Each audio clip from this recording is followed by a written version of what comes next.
Let me ask you a question. Do you think that today's workers live worse or better than their parents did? Has the economic situation improved over the last 20 or 30 years, or have things gotten worse? Well, I'm sure there are all kinds of answers here. Some of you will think that nowadays rents and the price of products are much more expensive than before. Others will say that, fortunately, salaries are also much higher. And still others will simply think that there are no better or worse off than before, that things are simply different. Evidently, things have improved, but the truth is that this question always generates doubts in the street. But this is Visualeconomik after all, and there is an economic indicator that more or less serves to estimate how the purchasing power of citizens has evolved over time.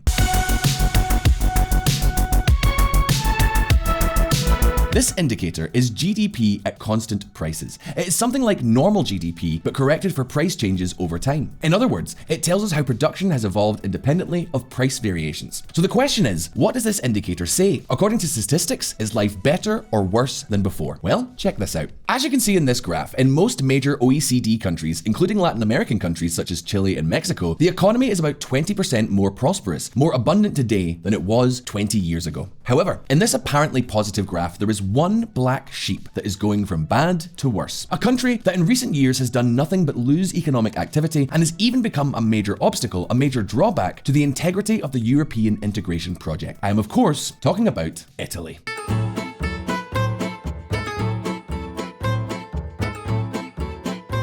Italy is in a bad way. The country that was once the heart of the Roman Empire itself, home of the rich states and many of history's greatest artistic currents, is now experiencing a complete decline. Specifically, it is, along with Greece, the only country in the Eurozone that is significantly poorer today than it was 20 years ago. And that is far from being the worst thing. What is really worrying is that their future prospects are not at all positive. To give you an idea, Italy has the 5th largest public debt in the world. Its youth unemployment rate is higher than of countries like Egypt or Albania, and, hold on to your seats here, according to the OECD, almost 2% of its companies consistently shut down every single year. Can you imagine a country where every year there are fewer and fewer companies? It's crazy. However, this was not always the case. Back in the 1980s, Italy was the country of fashion, music, and theatre. Italy was not only not poor, but it was the very reflection of the world's jet set. So what on earth happened to make the Italian Republic fall into such a spiral of decadence? Why are Italians becoming poorer and poorer? Is there a solution for the birthplace of ancient Rome? Well, in this video, we will talk about it. We will explain the key issues of the Italian economy, what has led to its failure, and of course, we will talk about the challenges ahead for Fratelli d'Italia, the party that won the most recent elections, and whether the proposals it has made will succeed in getting the country off the ground again, or whether, to the contrary, it'll ruin it even more. Are you ready? Let's get cracking.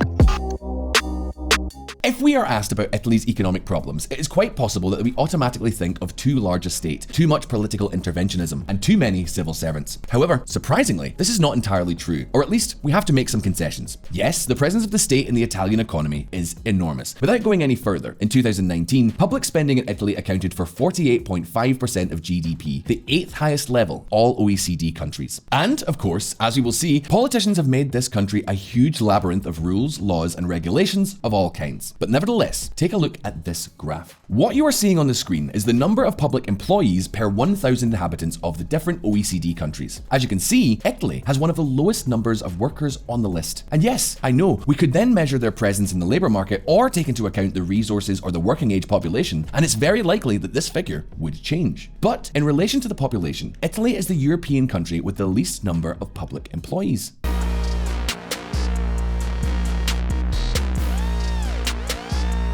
And you see, the main reason why, apparently, Italy has so few public employees is that between the 1990s and the 2000s, the politicians of the day had to cut public spending. So what was their solution? Well, basically, to start getting rid of public employees as if there was no tomorrow. For example, they reduced the number of positions in order to hire new, younger employees. Therefore, there are currently about 200,000 fewer public employees in Italy than there were in 2010. And given this situation, let me ask you a question. If Italy had been reducing its number of public employees for the last 20 years, who do you think are the ones who are left? Who are the workers workers who have kept their jobs during all this time? Well, indeed, the oldest of all, those who in the 80s and 90s got their place in City Hall, in a court, or in a government office. In short, elderly people who do not have the same vitality as when they started working and who are not at all adapted to technology, digitalization, or any modern method for increasing their productivity. All this has made the Italian public administration one of the least efficient in the developed world. What's more, the Italian government spares no expense. According to a report by the same OECD, these Italian public sector workers are paid on average 10 to 20% more than their private sector counterparts. In short, there are relatively few of them, but they are very inefficient, and on top of that, they are very, very expensive. In other words, hiring fewer young public employees was by no means the panacea it was thought to be. The number of public employees was reduced, but in reality, the administration did not change that much. Even as we will see, in some areas, things actually got worse. Now, what has all this got to do with Italy's economic decline? Well, pay attention to this chart because you will find out soon enough. What you are looking at right now is the average time it takes for a court to resolve a disputed contract in several OECD countries. Again, while in countries like the US or France, trials are decided in little more than a year, in Italy, these same trials can easily exceed 3 years. As we have said, the Italian public administration functions poorly, and that also applies to the judicial system and to the general administration. However, if you are an ordinary person who does not usually go to court and who does not use public administration too much, this isn't really a huge problem. But if you are a company that needs to be in daily contact with the tax authorities, with municipalities, that needs to fill out documentation or apply for permits constantly, a slow administration can lead you to ruin. In addition, Italy is one of the countries with the most absurd professional regulations you can imagine. For example, imagine you want to become a computer engineer. Well, you need an accredited university degree of at least 5 years duration, and you also need to belong to the Italian Professional Association of Engineers. If Bill Gates had been born in Italy, he would not have been able to work legally as a computer engineer. But pay attention, because that is the least of it. Beyond the recognized and approved degree, you will need to pass a specific state exam to accredit your skills again. And what's more, you will not be able to work in the company you want, nor to set up your own computer engineering company easily. Do you know why? Because Italian companies need a specific permit to hire computer engineers. If they don't get that title, then tough luck. Of course, this only affects one profession out of thousands, but in many others, the number of active workers that can exist is limited. The number of companies that can exist in the same field is limited, and even the hiring of foreign personnel is limited. To be more specific, 24% of all Italian workers are in regulated professions, a figure that rises to more than 52% if we look at only skilled professions. This is real madness. As you can imagine, so much regulation, in many cases absurd, has dire consequences. Firstly, workers find it very difficult to get quality jobs. Secondly, in cases of changes in the economy, it is difficult for workers licensed in some sectors to move to other more productive ones. And finally, if we add to this jumble of regulations the extreme slowness of the public bureaucracy, then we will realize the most dangerous consequence of all. The birth rate of new companies in Italy, particularly small companies, is surprisingly low, with almost 30% fewer companies being launched each year than in other Western countries. And remember, when we told you that Italy is a country that loses a lot of companies every single year? Well, the main problem is not that the existing companies are closing. The problem is that hardly any new companies are started. Of course, it is the new projects, particularly the small ones, that have the hardest time adapting to regulations and bureaucracy. In fact, this private investment in Italy is very poor, and being more specific, in 2 studies that we'll leave references on screen for, it was found precisely that companies in regulated professions have opening rates 9% lower than non-regulated professions. In addition, it is estimated that eliminating all of these regulations in the service sector, which is the most effective of all, will increase total productivity by more than 4.3%. However, although bureaucracy is typically the main culprit of Italy's economic problems, it is far from the only one, and it doesn't end here by a long shot. Check this out. Where is the money? Let's see. If the problem in Italy is that the bureaucracy is slow and complicated as hell, why don't they invest more money in improving it? It's not that the Italian government doesn't collect enough taxes either. There is money. The question is, where does the state's money go?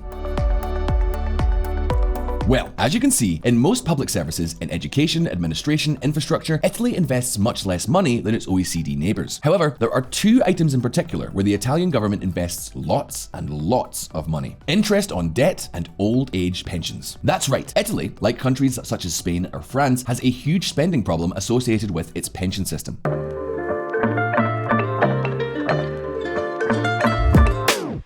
As we've already told you here on Visualeconomik and also on Visualpolitik, our sister channel, with an increasingly aging population, countries with public pay-as-you-go pension systems are going to run out of money to stay afloat. This is already taking its toll on Italy. As you can see in the graph, in recent years, its public debt has soared to nearly 160% and is expected to get even more out of control over time. So because Italy has so much debt, it also has to pay a lot of interest on the debt, which explains why that is the second most disproportionate expenditure item. And keep in mind that the graphs mentioned above do not include the recent interest rate hikes. So the question now is, what effect does all this have on the real economy?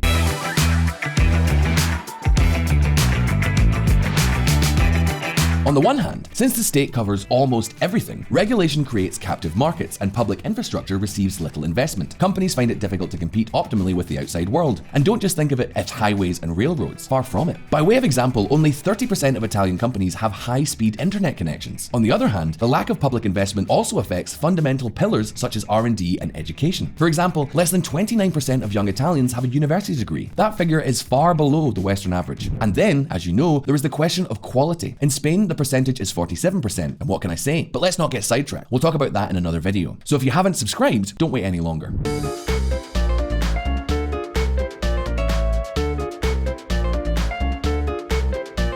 In short, in Italy, there was a lot of bureaucracy, absurd regulations, lack of infrastructure, and lack of investment in human capital. And, as if that were not enough, the money that could help solve these problems goes to maintaining an unsustainable pension system and to paying more and more interest on the debt this creates. So what does all this imply then? It comes as no surprise, but productivity is stagnant. Wages are not rising, companies are surviving as best they can, and no one is investing a penny to change the situation. Not because they cannot invest, but because in a country without skilled workers, without a functioning administration, and sometimes almost without high-speed internet, it does not seem like the best decision in the world. But is there still hope, and does Italy have time to save itself? What does the birthplace of pizza need to solve all of its problems? The truth is that right now, Italy has a unique opportunity for avoiding collapse. Do you want to know what it is? Of course you do. So let's find out.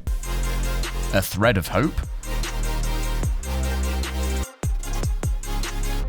After the coronavirus crisis, the European Union launched the Next Generation Plan, a plan to help the countries of Europe economically, especially Southern Europe, a plan to enable them to face the economic crisis stemming from the virus and, supposedly, to adapt their productive fabric to the new economic reality. Well, Italy has been the country in Europe that has received the most money out of all in this plan. Specifically, it's been allocated more than 200 billion euros in total. Now true, 200 billion euros is a lot of money, but it will only serve to delay the inevitable. Sooner or later, if Italy continues on the same path, it will run out of money and the same old problems will return. Besides, well, let's just say it's not the best plan in the world. If we say that its results have been very poor, that would kind of be an understatement here. However, the next generation could have an important advantage. In theory, these funds are not in exchange for nothing. The European Union has forced Italy to commit to change things in order to access the funds. It is quite another matter if it is then enforced. In that case, the evidence does not allow us to be very optimistic. But what changes does Italy have to try to make in order to get its hands on this juicy sum of money? Well, what needs to change is contained in the National Recovery and Resilience Plan, or PNRR, for those in the know. A plan that addresses many of the problems we have discussed in this video and proposes mechanisms for solving them. For example, it includes increased investments in infrastructure and education, digitalization and training programs for public workers, the elimination of absurd regulations that hinder the labor market and business activity, and other elements such as incentives for hiring and the transition to green energy. With this package of measures, the Bank of Italy expects to achieve annual GDP growth of 3.5% by 2026. However, the recovery plan does not take into account the fiscal deficit. You could say it is a plan that entrusts everything to economic growth so that public debt does not skyrocket.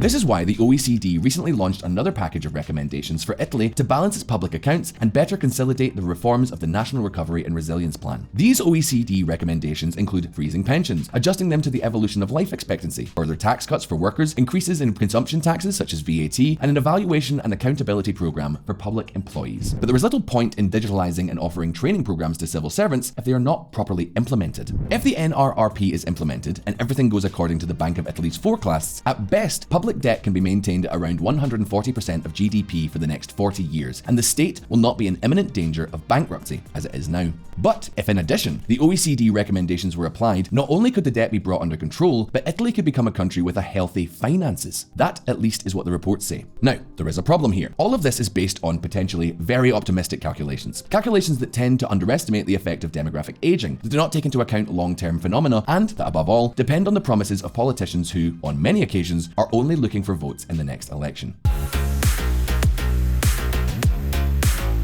But beyond this question, there is the issue that the PNNR was approved under a different government than the current one. In September 2022, the Italian political landscape took a last-minute turn to the right. Giorgia Meloni, leader of the Fratelli d'Italia party, won the elections in a landslide. And you know what? It did that precisely by casting serious doubt on the National Recovery and Resilience Plan.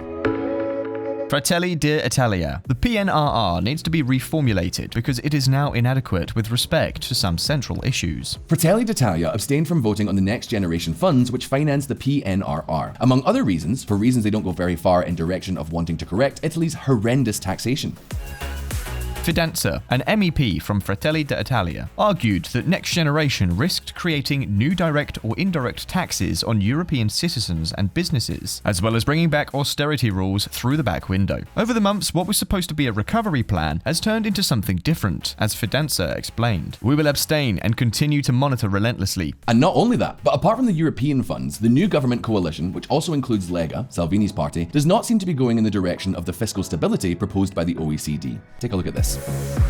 Salvini already met with the unions last week, ensuring that Labour and Social Security will be among the priorities of the Northern League's electoral platform. Both Salvini and Fratelli d'Italia ran on electoral programs in favour of increasing pension spending, which, as we've already seen, drains a lot of resources. Specifically, everything points to the fact that the main proposal of these parties is to decouple pensions from life expectancy and increase them in the lower brackets. In short, spending even more, which makes electoral sense since pensioners are a very, very large group of voters.